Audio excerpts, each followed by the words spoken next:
ఇక కేటీఆర్కు అవినీతి నిరోధక శాఖ నోటీసులు జారీ చేసింది. ఫార్ములా ఈ కేసు రేసులో ఈ కేసులో 28వ విచారణకు రావాలని చెప్పేసి పిలుపు. విదేశీ పర్యటన కారణంగా ఆ రోజు హాజరు కాలేదని చెప్పేసి అక్కడ కేటీ రామారావు అంటుండట. ఎందుకంటే 1 తారీఖు నాడు అక్కడ బీఆర్ఎస్ సభ ఇక్కడ అమెరికాలో ఉన్నది. అందుకని చెప్పేసి రేపు అంటే 28 తారీఖు నాడు రేపు ఇక్కడ అమెరికాకు బయలుదేరుతుండు. ఈ నేపథ్యంలో అవినీతి నిరోధక శాఖ జారీ చేసినటువంటి ఆ ఉత్తర్వులకు నేను రాలేను సార్, నేను తర్వాత వస్తా, నేను ఇప్పుడైతే ఆడదాకా పోయేస్తా అని చెప్పిండట అమెరికాకు. ఫార్ములా ఈ రేసు కేసు దర్యాప్తులో భాగంగా మాజీ మంత్రి భారత కార్యనిర్వాహక అధ్యక్షుడు కేటీఆర్కు అవినీతి నిరోధక శాఖ మరోమారు నోటీసులు జారీ చేసింది. ఈ నెల 28వ తేదీన తమ ఎదుట విచారణకు హాజరు కావాలని పేర్కొంది. అయితే విదేశీ పర్యటన కారణంగా ఆ రోజు హాజరు కాలేనని, తిరిగి వచ్చిన తర్వాత హాజరవుతానని కేటీ రామారావు రాతపూర్వకంగా సమాధానం ఇచ్చారు. 2024 ఫిబ్రవరి 10న హైదరాబాద్లో నిర్వహించి తలపెట్టిన ఫార్ములా ఈ రేసులో అవకతవకలు జరిగాయని, అనుమతులు లేకుండానే అప్పటి భరత ప్రభుత్వం విదేశీ సంస్థకు 55 కోట్ల రూపాయల నిధులు చెల్లించినట్లు ఆరోపణలపై అవినీతి నిరోధక శాఖ కేసు నమోదు చేసిన విషయం తెలిసిందే. అందులో భాగంగా నువ్వు నీ కథ ఏందో చెప్పు, అసలు యాక్చువల్గా ఏం జరిగిందో చెప్పు అని చెప్పేసి అడిగితే, నేను రాను సార్, నేను అమెరికాకు పోయొచ్చేది ఉందో ఆల్రెడీ షెడ్యూల్ ఉన్నది, కాబట్టి నేను సభ ఉన్నది, ఆ సభకు పోయొచ్చిన తర్వాత నేను చూసుకుంటా అని చెప్పిండట. ఇక ఎమ్మెల్సీ కవితతో దామోదర్ రావు మోహన్ రావు భేటీ అయినరు. ఎందుకు భేటీ అయినరు అంటే ఆమె అలిగింది.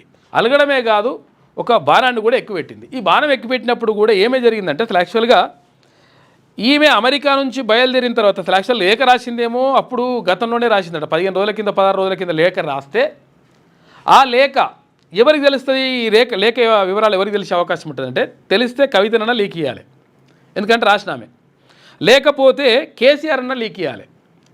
లేకపోతే ఒకవేళ నిజంగా మరి పక్కకున్న సంతోష్ రావు లేకపోతే ఇంకోరన్నా లీక్ చేస్తున్నారు అనుకుంటే ఆ లీక్ చేసేటువంటి అవకాశం లేదు. ఎందుకంటే ప్రతికూల అంశాలు ఉన్నాయి, దాంట్లో అట్లున్నాయి కాబట్టి వాళ్ళు లీక్ చేసేటువంటి అంశాలు లేవు, అవకాశం లేదు.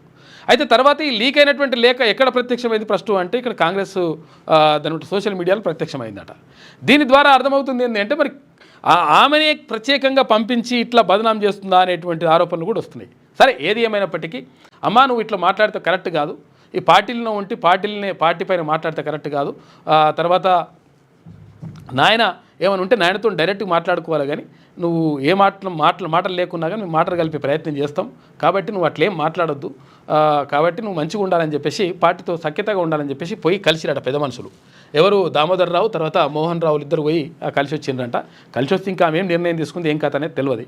అయితే ఒకవేళ నాకు ఇప్పుడు పార్టీలో అధ్యక్ష పదవి కేటీ రామారావుకి ఇస్తున్నారు అంటే మరి నాకు ఏది వర్కింగ్ ప్రెసిడెంట్ బాధ్యతలు నాకు ఇవ్వాలని చెప్పేసి ఆమె డిమాండ్ చేస్తుందంట. లోపల డిమాండ్ చేస్తే ఒకవేళ ఇస్తేనేమో ఓకే, ఇవ్వకపోతే నేనే పార్టీ పెట్టుకుంటా అని చెప్పేసి చెప్తుందంట. మరి చూడాలి ఏం జరుగుతుందో.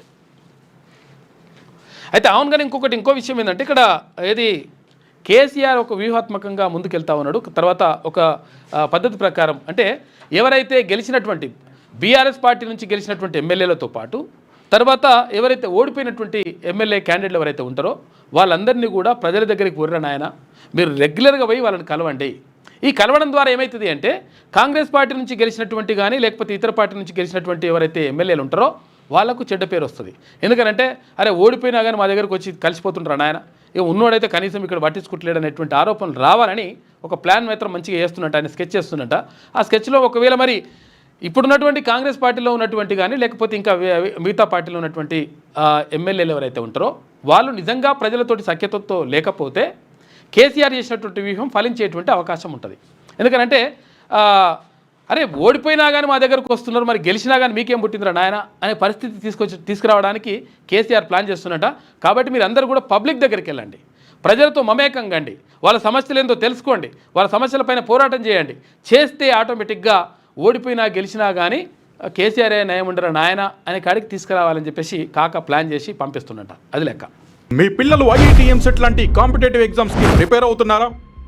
జాబ్స్ కోసం చేసే ప్రయత్నంలో విఫలమవుతున్నారా? ఇంగ్లీష్పై పట్టు సాధించలేక పోటీ ప్రపంచంలో వెనుకబడుతున్నారా? స్టేట్ సిలబస్ అయినా సెంట్రల్ సిలబస్ అయినా అన్ని సబ్జెక్టులు ఇప్పుడు ఒక్క క్లిక్లో. షేక్ స్పైకర్ ఇప్పటి వరకు ఎవరు తయారు చేయలేని విధంగా రూపొందించబడిన సరికొత్త యాప్. ఇప్పుడే షేక్ స్పైకర్ యాప్ని ప్లేస్టోర్ నుండి డౌన్లోడ్ చేసుకోండి. కేవలం 1000 రూపాయలకే 7 ఏళ్ల పాటు సబ్స్క్రిప్షన్ పొందండి.